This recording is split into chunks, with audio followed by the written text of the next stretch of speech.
Hey guys, welcome back to another Gonk Gang video. Sam here again today, and we're going to be talking about rotation, when's it happening, what's happening, and of course, more importantly, what cards you should be picking up for rotation to prepare your collection for what happens on March 6th. So, yep, on March 6th, 2026, when A Lawless Time releases, we will be losing Spark of Rebellion, Shadows of the Galaxy, and Twilight of the Republic out of the standard format. They will be rotating out, and therefore the standard format will be left with Jump to Lightspeed, Legends of the Force, Secrets of Power, and then of course the brand new A Lawless Time. This is something that's going to be a pattern in Star Wars, that every so often we're going to lose a chunk of 3 sets. It'll be the same in the future, but obviously the first rotation is going to hurt the most, and it's going to really determine the health of the game moving forward. I think this is a really big important step for the game.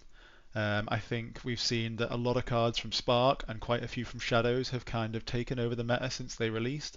They have been extremely prevalent from leaders such as Sabine or Han 1, or leaders like Han 2 or Cad Bane have all been super popular since they released, and also meta staples from set 1 like Avenger, Super Laser Blast, Luke Skywalker, or from set 2 like Poe Dameron, Wrecker, so on. These cards are format warping, they're super dominant, so on March 6th, they're all going to be rotating out, and we're going to be forced to play with some of the cards that maybe we've overlooked and gone, oh, well, that's not as good as Poe, but now there's no other option, so maybe it's just good enough. And of course, we're losing Twilight of the Republic as well, but the less about we say about that set, the better. So, that takes me straight into my first point, which is what should we be picking up? What cards do we need to be getting? What cards do I need in my collection for moving forward into the new meta? So let's start with Jump to Lightspeed, and we'll start first of all with leaders. First leader we've got Grand Admiral Thrawn. I think is a real front runner for a leader that's already seen competitive play. He's done well. He's very flexible. Any when defeated ability and can be used with him. Double it up, insane value. Very strong leader. I would expect to see him even more going forward, whether that's with Data Vault for like a mid-range green-blue control kind of style, or even hard control with yellow and the Legacy run. There's plenty of stuff you can be doing, or even as you can check out on the Gonk Gang channel, Thrawn Red Burn, a very cool deck style. So very flexible leader, very fun. Would expect to see him lots going forward, and such a sweet character as well. Next of all, we've got Darth Vader, the Victor Squadron leader. This is Pilot Vader. He's been kind of a premier aggro deck, especially space aggro. I'd say he is the space aggro leader since he arrived. He basically wants to flood out with loads of like small spaceships, 1 and 2 drops. He wants to use his ability to create TIE Fighter tokens, and then end the game when he deploys with +5/+5, 2 additional tokens, stuff like Clone Combat Squadron. Absolutely destroys, can hit for 1,000,000 damage, and you'll end the turn on the Vader flip turn. Very strong leader, and I think post-rotation he's not losing a ton either. Don't get me wrong, he loses some strong cards, but a lot of the recent good 1-drops have been printed in more recent sets, so I think Vader is one you want to be keeping your eye on. Very cool leader. And finally from this set, I'd want to highlight Boba Fett, Any Methods Necessary. He's also been a very successful leader since he came out. Fallen off a little bit recently in the current meta, but I think, during the Legends of the Force meta especially, he was his most dominant, able to dish out a ton of additional indirect damage. Of course, all the indirect damage cards are not rotating, they are all from Jump to Lightspeed. In addition, he's a pilot that gets to come out and do a ton of damage, has a lot of synergy with new cards like Sin Kaz or Top of the Summit, so I expect Boba Green to still be a deck moving forward, even the Boba Yellow more aggressive burn deck as well. So I think these are the 3 leaders you want to be keeping your eye on from Jump to Lightspeed. There are obviously some honourable mentions for some other good leaders, such as like Poe Dameron. I think gets a lot better post-rotation, he hasn't got to compete with Sabine, but these are the 3 you want to keep an eye on in my opinion. So, Jump to Lightspeed. What cards do you want to be looking for? What are the cards from Jump to Lightspeed which have been meta staples since they came out, have created their own decks, or been great parts of supporting decks? Well, let's start off first with Data Vault. Of course, this is the boogeyman of the format. This is the best base in the game currently, even better than ECL. We didn't think Green could do it any better, but they just went ahead and did it. +3 health to increase your deck by 10 cards. It is currently at the height of its power, as it will be because we have the most cards in the standard format right now. We are 6 sets deep, so having 10 extra cards from 6 sets is not a big price to pay, and 3 health is a great reward, especially against more aggressive style decks. So Data Vault right now is at the height of its power. I expect it to still be very strong post-rotation. This is a great base, 33 health for a very minimal downside, couple of percentages here and there. But don't get me wrong, When we lose 3 sets, we are losing a lot of quality cards, especially from stuff like Spark of Rebellion. So this will be a bigger tax on your deck to put a Data Vault as your base. So this moving forward is definitely getting worse, but over time will once again creep up to being better and better as it did. It didn't see a ton of play in Jump to Lightspeed. Even Legends of the Force, it got even more play, up to the point now where it sees play everywhere. So this deck, this base will creep back up in popularity, although immediately it might see a little bit of a fall off. Okay, what about the actual cards from within the set? First of all, I'd like to start with Director Krennic here.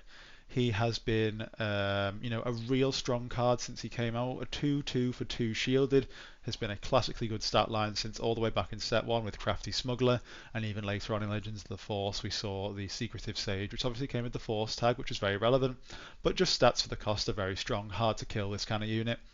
And of course, he reduces your when defeated abilities by 1, so very relevant cards in the format, such as right now, you're looking at like stuff like Super Laser Tech was reduced by 1, which is obviously rotating, but right now, you can do stuff like Owen Lars. That's a very strong card that can be still done on turn 1 alongside Director Krennic. He's a key part of a Thrawn deck with a more aggressive strategy, more mid-rangey strategy. Very, very good card. I expect to see even more Krennic than normal moving forward, as they'll lose some of their better 2-drops in those colours, such as Dr. Pershing. Okay, sticking in blue villain, we've got No Glory, Only Results. Basically the best removal spell in the game, arguable. Basically 5 cost, kill anything you want, but even better, it gets past certain rules in the game, such as TIE Phantom. It gets past rules such as Chewbacca that allow, say, basically you can't defeat them because it's no longer an enemy ability, as you take control of the unit first. And even better, if they've got a when defeated ability that's beneficial, when you take control, you can gain benefit from it too. So, kind of a premier spell. We're obviously losing Vanquish, Takedown, Fell the Dragon, Vigilance, all these premier removal spells will be going. Power of the Dark Side, so No Glory, Only Results kind of stands as the victor here, I think. Moving forward, definitely one that will see even more play than it ever has if Control is a deck style that wants to be played in the new meta. Okay, moving on, we've got Victor Leader. So obviously we all know this card. We all love/hate it. When they play this on turn 2 in Space Vader, you want to cry because it just makes everything such more of a pain to deal with. All your TIE fighters become 2/2s. They can't just be pinged off so easily anymore. Victor Leader himself hasn't got terrible stats. He's quite survivable. A real key card in the Vader deck, and as we highlighted that leader, I think we'd be a fool not to include Victor Leader as an absolute premier card moving forward in the yellow Vader aggro deck. Or as you can check out on the channel, we also have Martin's take on Vader with blue, and even red is somewhat viable too, so definitely one to watch. Next, we've got the Invisible Hand. This is a key card for obviously Admiral Piet and any deck that wants to abuse the droid package that we've been seeing in some decks. Even Boba Data Vault was running this. Essentially, you get to search the top 8 cards for a droid. If it costs 2 or less, you get to play it. There are good targets right now, especially from the new set. You've got the Gonk droid in green, and you've also got the Phase 3 Dark Trooper, which is just a 3/3 Battlefield Marine style, but it's also a droid that can be tutored up from the Invisible Hand. It's a real haymaker of a card. It creates 2 bodies on the board. It can come out as early as turn 3 with Admiral Piet. Super, super strong. And I expect Admiral Piet to be a really good leader moving forward, but he might need a few more sets to get back to where he was because he's losing a lot of his big capital ships from set 1. But he still has access to the Invisible Hand, Red Devastator, so definitely a to watch leader as well from this set, and the Invisible Hand will be a real position of power, I'd say. Next, we've got the Blue Leader. We all know this card. It's basically seen in every green hero deck since it came out. 3/3 ambush in space or a 5/5 on the ground. You can kind of pick the order it triggers in. Super solid card in basically every deck. You can just splash it in your ground force decks even because you just want to have some nice removal for space, or a 5/5 ambush on the ground is never bad either. You all know this card, very strong, works really great with cost reduction stuff as well, such as Keller and Beck, although we are losing Home 1 and U-Wing reinforcements, so it might see a little less play than it did, but I expect this to still be a very popular card moving forward. Okay, next we've got another green hero card. We all know him, we all love him, we all hate him. It's Chewbacca. +3/+3 to the unit that he's piloting, and it can't be defeated or returned to hand by enemy card abilities. We know how strong this is. We know that basically it's so hard to get around Chewie. You have to kill him with units or damage-based removal, of which there is limited in the game, and we're also losing some. Some of the answers to Chewbacca, like Aggression, Open Fire, Daring Raid Tarkin Town, ping Tarkin Town, all these answers are going. He's going to be harder to answer than ever.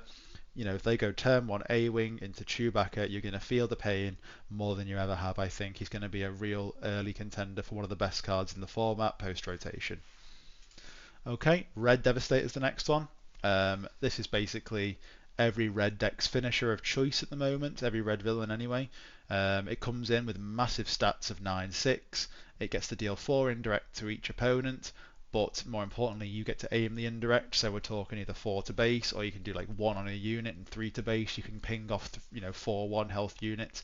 It's really flexible. It's a giant threat. It'll cause your opponents to claim early when they didn't want to.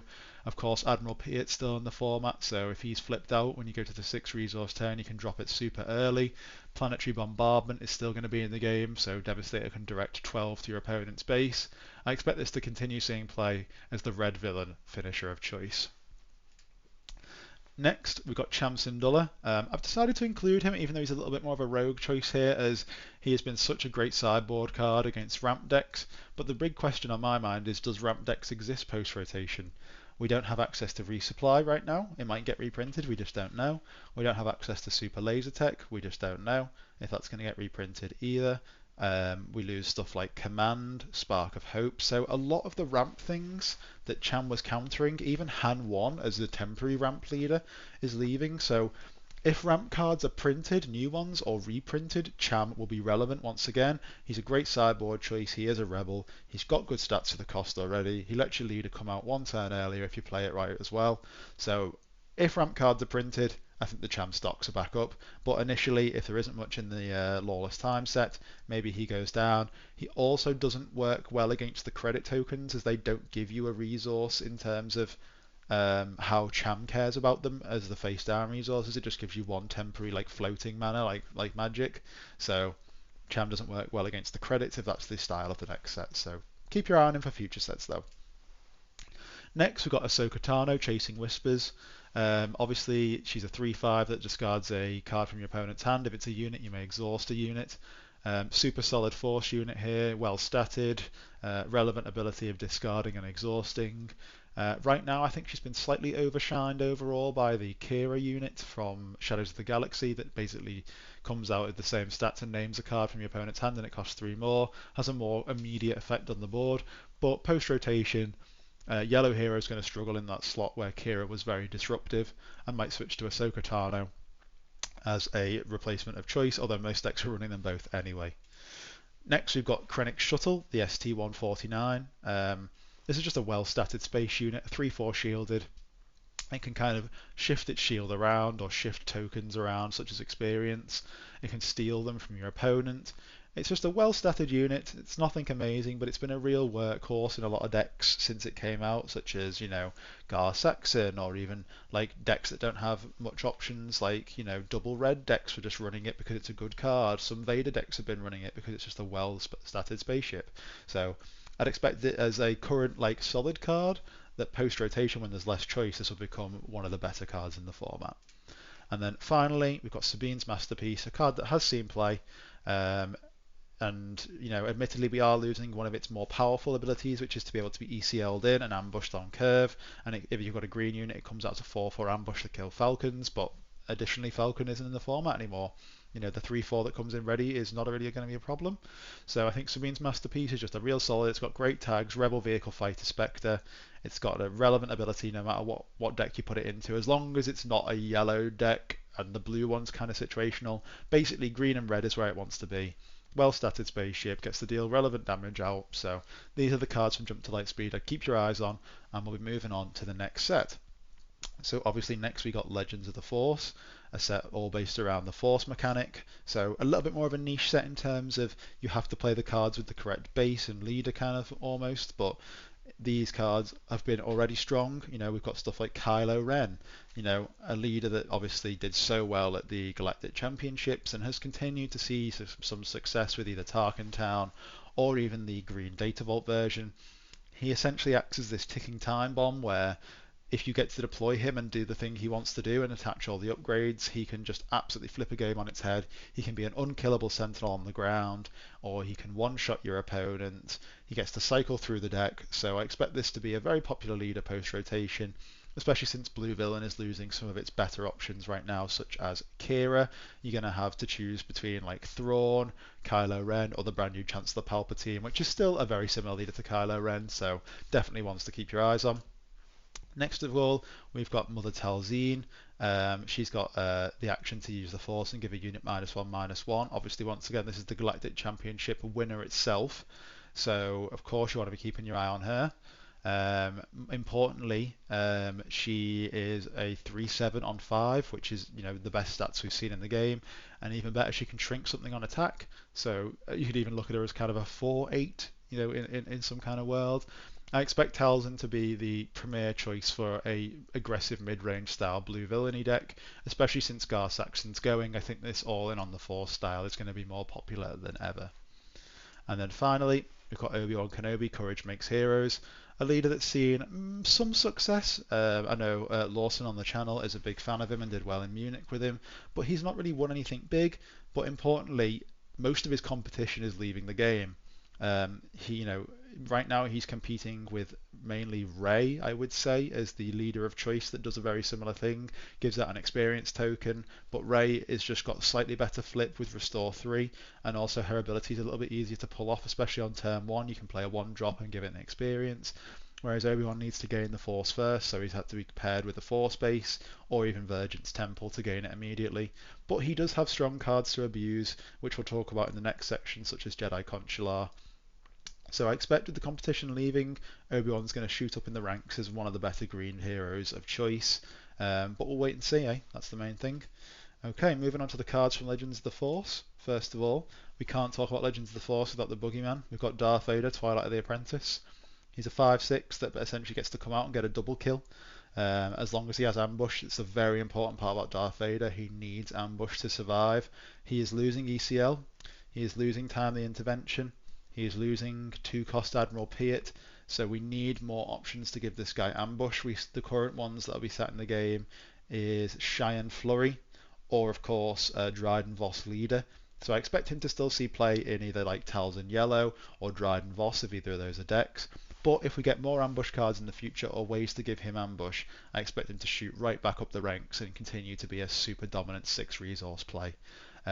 He's losing his best leader, which was Gar Saxon, but I think he'll find a home somewhere. It's very hard to imagine a world in which this card doesn't see play because it's so strong at getting those double kills. Oh, importantly as well, works very nicely with the Jabba the Hutt leader, where you can kind of bump that double kill into a triple kill.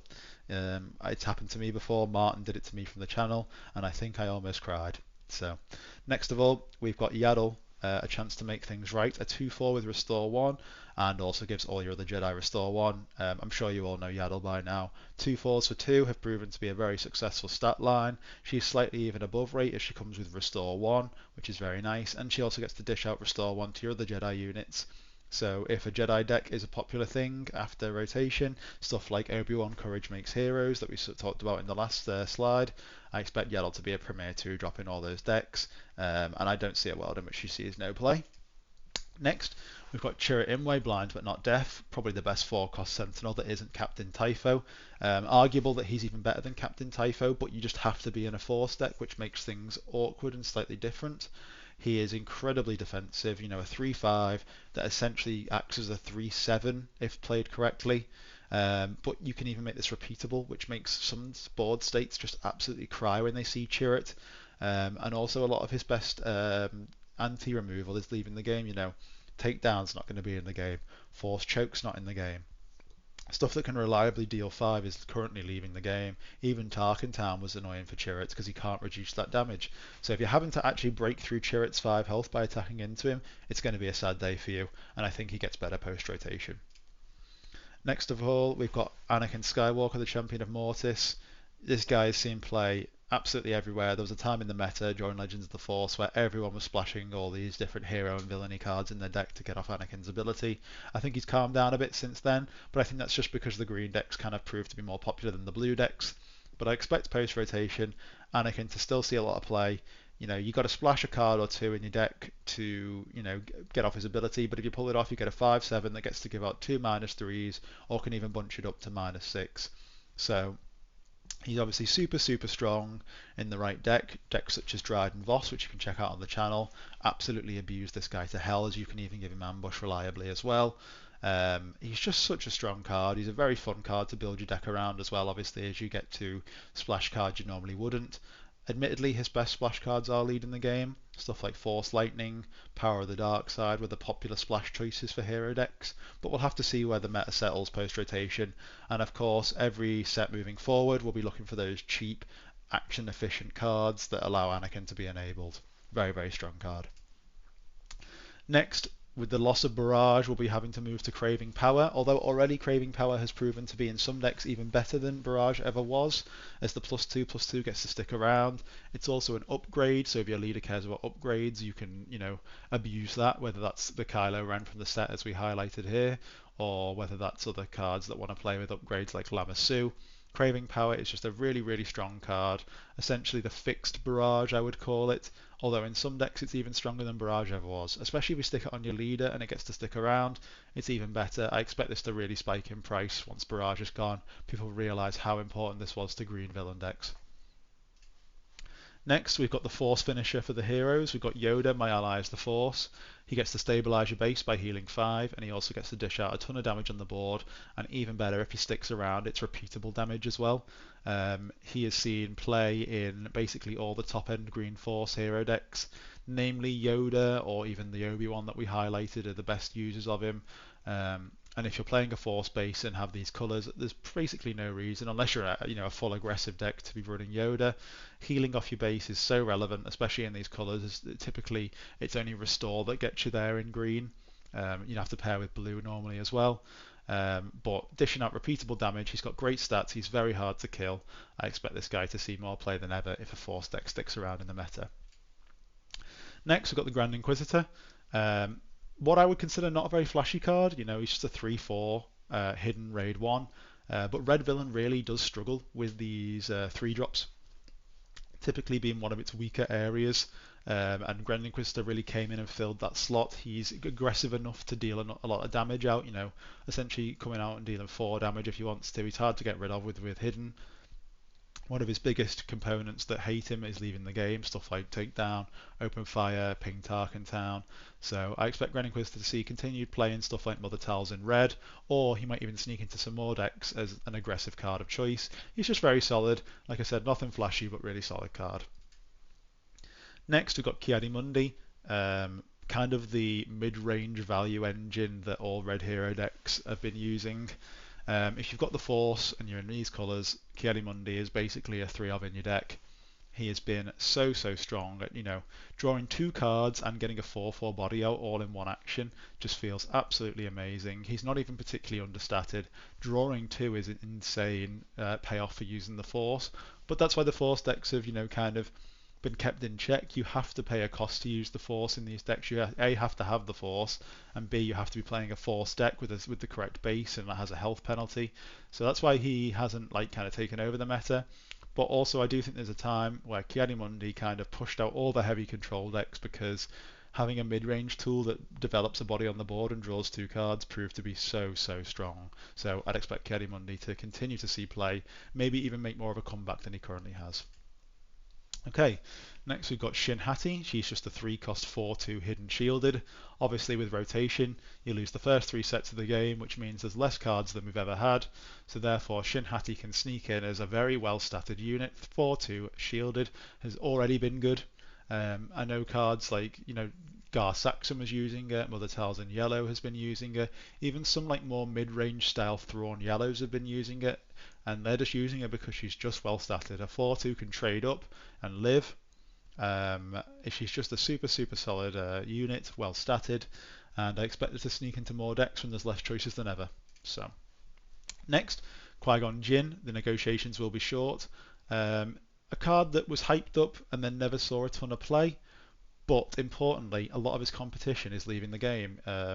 He was competing directly with the Han Solo from set 1 that essentially has First Strike. The 6/6 with First Strike was his main contender, and also Enfys Nest from Twilight of the Republic. These were the strongest 7 yellow hero drops.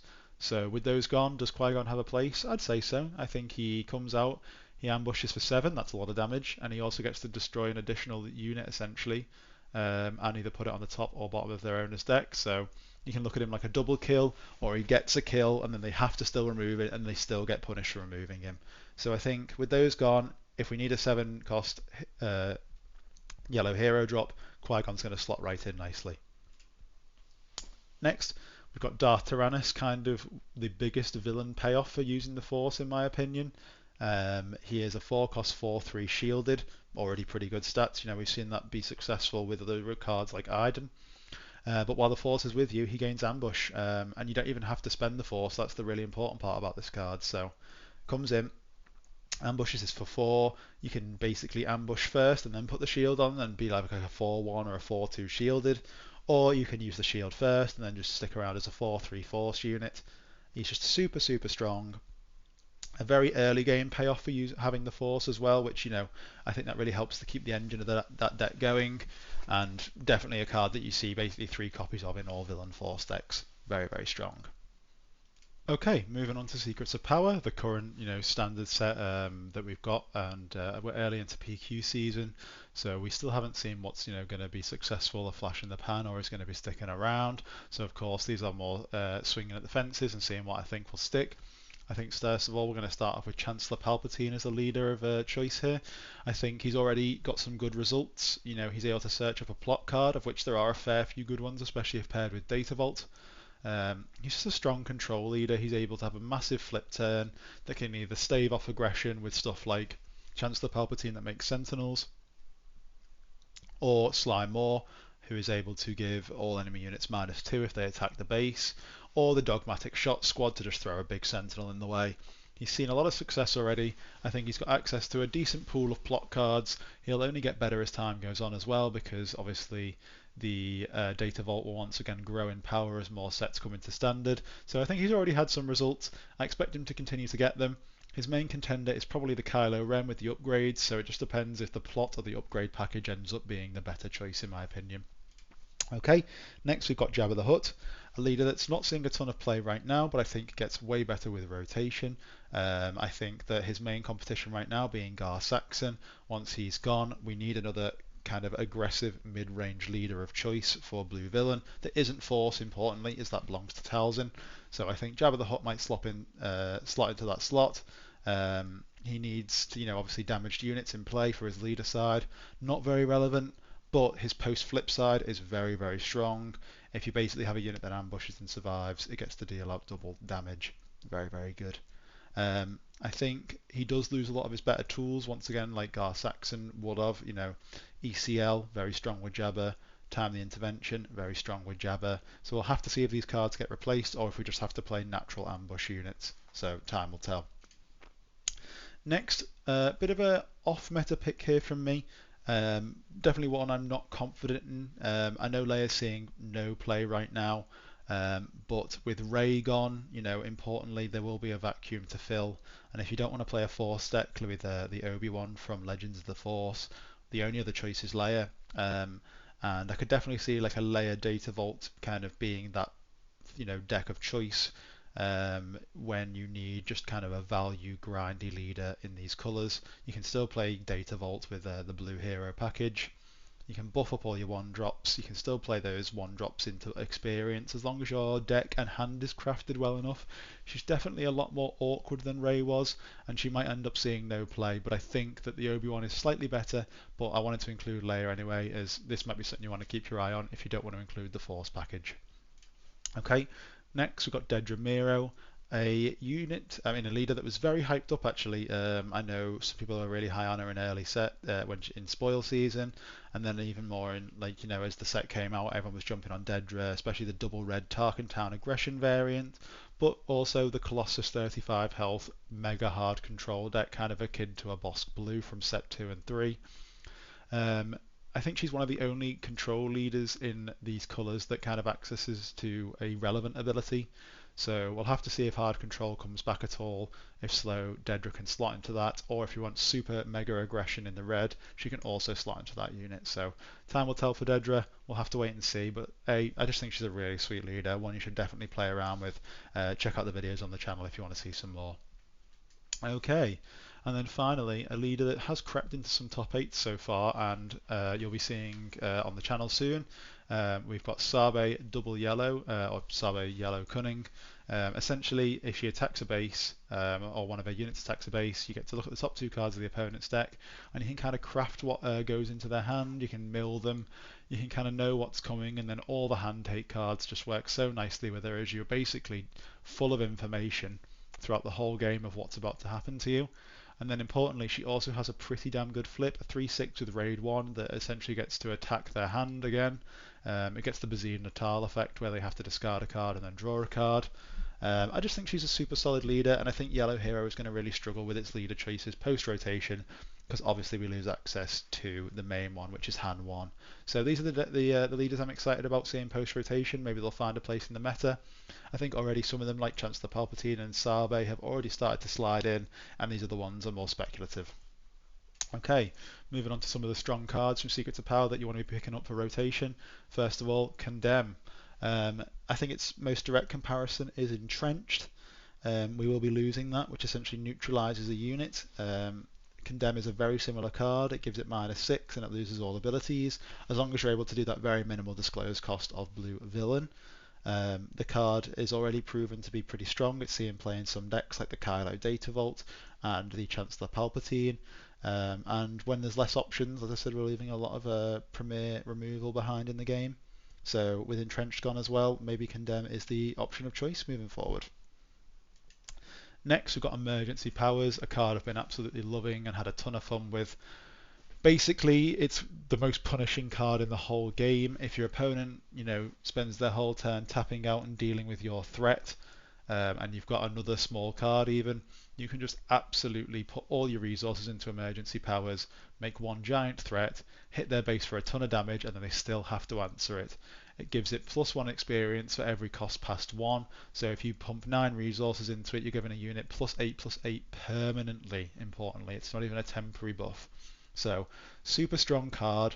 I think it's going to see her playing a lot of these more aggressive blue villain decks, such as Talzin, or as I said, maybe even Jabba post-rotation, but definitely one to keep your eye on. May not have found a home yet, except for Gar Saxon, but let's see where it sells after rotation. Next, we've got Captain Rex into the Firefight. Already a card that's seeing play. A 6 cost 7/7 is overstatted already, and it also has, conditional Sentinel.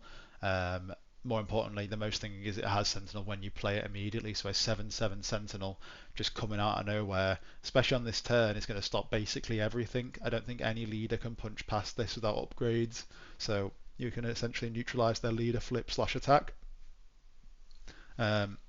He has seen some success already in the Yoda decks that are floating around, or the Han 2 decks have been playing him most importantly, but they will both be gone post-rotation. So let's see if a blue hero deck emerges and wants to play a very overstated unit like Captain Rex. And then finally for blue, I don't think we can go past this card without talking about it. It's the Hyperspace Disaster, an absolute silver bullet to all space decks that blue has access to. With the loss of Super Laser Blast, will we get another reprinted board wipe? We just don't know. But Hyperspace Disaster certainly does a good impression of one. And importantly, it's one-sided, so if you're an all-ground deck, let's say you're playing a blue mid-range control force deck on the ground, well, you don't have any space units anyway, so you just get to play Hyperspace Disaster as a 7 cost ruin your opponent's day. Especially because pilots are going to be more popular than ever post-rotation. They're already strong, and when there's less answers in the game, confiscating stuff is gone. Disabling Fang Fighters is gone, Bamboozle is gone. How are we going to answer these giant space units like Vader and Boba? Well, we're going to use Hyperspace Disaster. The turn after they flip, they blow up, and you are just absolutely so far ahead.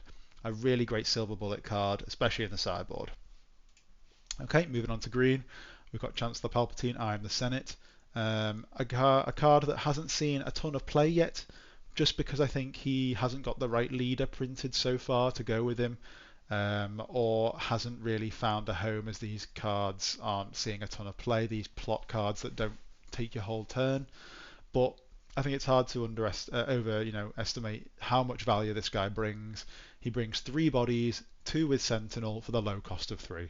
This guy should continue to see play moving forward. I think plot's a very strong mechanic that is kind of underrepresented right now for the most part, and will just grow and grow in power and will age like a fine wine. Next we've got Mina Bonteri. Not too much to say here. She's just a 2 cost 2/4 with Restore 1. As we said with Yaddle, that's way above rate. Really, really strong. But even better, when defeated, you get to do a draw a card. As long as you disclose, it's not the hardest disclose cost. So you can essentially see her as replacing herself. Well statted, has Restore, she's defensive. Really, really strong. Captain Typho, a card that's seen a ton of play since he was revealed, and he's seen a lot of success in the current green hero meta we find ourselves in. A 4/5 for 4 Sentinel is just overstated as it is. Really, really strong. We thought Chirrut was good. Wait till you saw Captain Typho. He's crazy.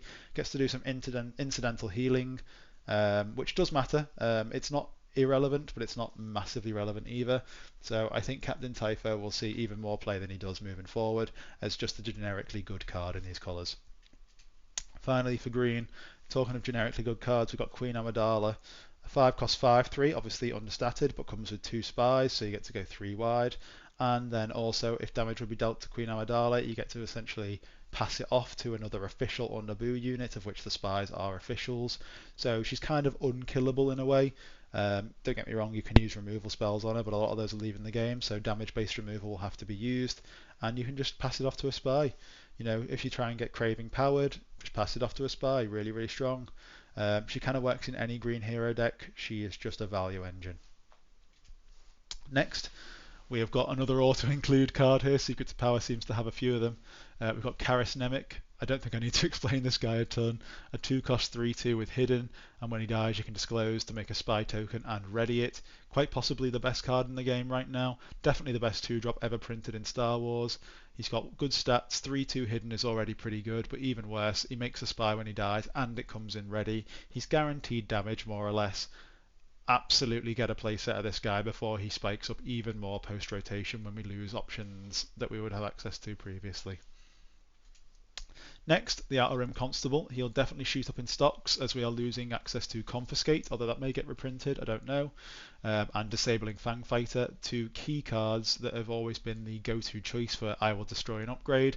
Well, if they're gone, who's left? It's the Constable, who I already think is better than the Fangfighter anyway. So he's seeing play now. I think he'll see even more play post-rotation. Really great in the sideboard of any red deck, or you can even put him in the main board because his stats are pretty aggressive, to be honest. So really solid card here. Next we've got Cinta Kaz. If pilots are going to become a thing post-rotation, even more than they already are, Cinta should continue to see play.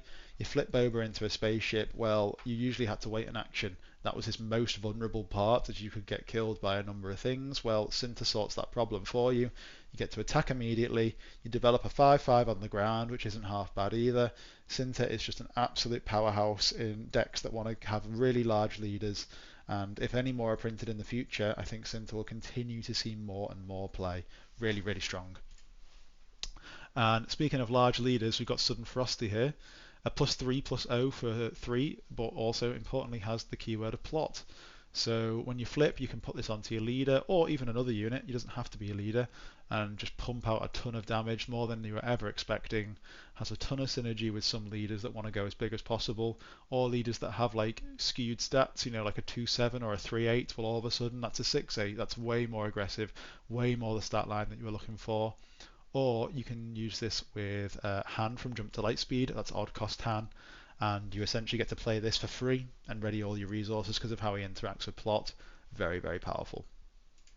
Okay, finally we're moving on to yellow. We've got the blue ace, a 4 cost 4/5 ambush in space. That's completely overstated for space, absolutely. I'd see this in a lot of sideboards moving forward. It answers a lot of the stuff that would be played on turn 3 in space. Often a 3/4 is usually what you're looking at. So blue ace comes in, ambushes, and although it does have a downside of readying exhausted enemy units, well, guess what? If you play this as your first action for the turn, you ambush in. It basically doesn't have a downside because all their stuff was readied anyway. So blue ace is a real nice sideboard card I find for my yellow hero deck, so I'm putting it in them currently. I could even see it make it into the main board as just a well-started spaceship that maybe you want to flip a leader onto. Importantly, Kazuda has post-rotation, is still going to be in the game, so I think blue ace is a real solid choice. Next we've got the Lightmaker, already seen a lot of competitive play. A essentially 7/4 unit that when defeated gets to exhaust one whole arena. A real good racing card. You can basically pressure their base with 7 damage, and if they trade into the Lightmaker, you get to slow down all their tempo by exhausting their best arena. Really scary card, although you do have to watch out for no glory only results with this guy, because if you get no gloried, not only do you lose your biggest ship, you also get all your stuff exhausted, so definitely watch out against the blue villain decks post-rotation. The Lightmaker will be prime target for no glory, but I do think it's a really good card, really good 5-drop in these colours that typically didn't have a great 5-drop, so definitely one to watch. Next, the Ebon Hawk. Already seen play, a 3-cost 3/3 that essentially has Raid 2. I only see this as a hero card, really. Hitting for 5 from turn 3 onwards, just absolutely crazy. Hits like a ton of bricks, can trigger your on-attack abilities nicely. Maybe your leader wants to hit base like Sabe. Very, very strong. I wouldn't be playing this in your villain decks. The -4 ability isn't particularly exciting to me. So I think actually after rotation as well, obviously we're losing access to really good cards like the Fast Falcon.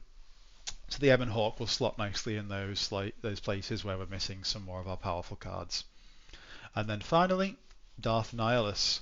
A lot of the big force units from early sets obviously are going, your 7-drop bombs like Vader, like Maul, even big Palpatine, all leaving the game sadly. Very fun cards, but we're going to need something to replace them. Well, I think Darth Nihilus is the current front runner for that. He's a 6/6 that gets to deal 3 immediately, and if you give him ambush, he gets to deal another 3, and then on attack deals 3 every time to the lowest health non-vehicle. Lowest health unit, and if it's a non-vehicle, he gains an experience token and grows in power. So he's a constant threat. They have to deal with him on the board. He kind of represents repeatable removal, repeatable growth for damage. So really strong card, especially if you can give him ambush.